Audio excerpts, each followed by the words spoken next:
أعوذ بالله من الشيطان الرجيم. بسم الله الرحمن الرحيم. قال سننظر أصدقت أم كنت من الكاذبين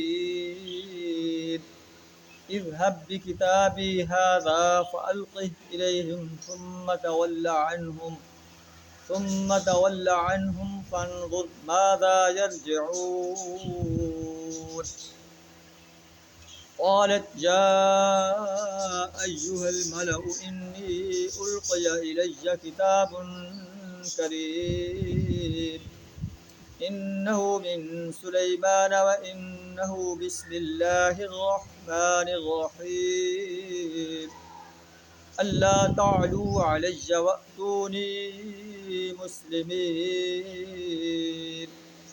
صدق اللہ العظیم.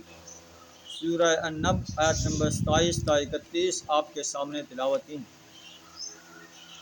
ہدہد سلیمان علیہ السلام کو ملکہ سبا اور اس کی قوم کی بابت معلومات پیش کرتا ہے کہ وہ سورج کو سجدہ کرتی ہیں. سلیمان علیہ السلام کہتے ہیں کہ ہم دیکھتے ہیں کہ کیا تم نے سچ بولا ہے یا جھوٹ بولا ہے. یہ میرا خط لے جاؤ، اس کی طرف ڈال دو، پھر ایک طرف ہو کر بیٹھ جاؤ. فانظر ماذا یرجعون، دیکھو کہ وہ کیا رد عمل ظاہر کرتے ہیں. تو ہدہد وہ سلیمان علیہ السلام کا خط لے کر ملکہ سبا کے پاس جاتا ہے، اس کے سامنے ڈال دیتا ہے. اس خط کو پڑھتی ہے، پڑھ کر وہ اپنے اہل دربار سے مخاطب ہوتی ہے.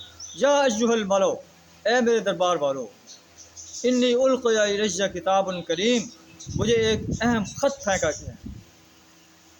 انہ من سلیمان، جو سلیمان علیہ السلام کی طرف سے خط ہے، اور اس کا آغاز بسم اللہ الرحمن الرحیم سے ہو رہا ہے. اس اللہ کے نام سے خط بھیج رہا ہوں جو رحمان الرحیم ہے، رحم کرنے والا ہے، بہت ہی مہربان ہے.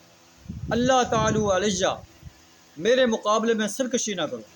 وَأْتُونِي مسلمین، اور مسلم ہو کر میرے پاس حاضر ہو جاؤ. یہ ایسا خط ہے جو بادشاہ کی طرف سے دیا جا رہا ہے ایک ایسی ملکہ کو جو اپنے ملک کی بادشاہ ہے، جو مال و دولت سے نوازی گئی ہے. اسے کہا جا رہا ہے اللہ تعالی علیہ، میرے مقابلے میں سرکشی نہ کرو.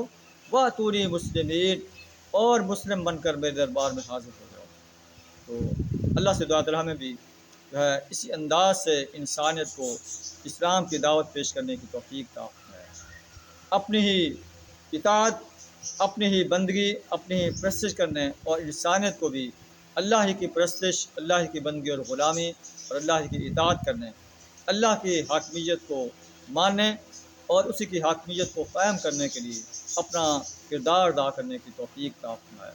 وآخر دعوانا الحمد للہ رب العالمین.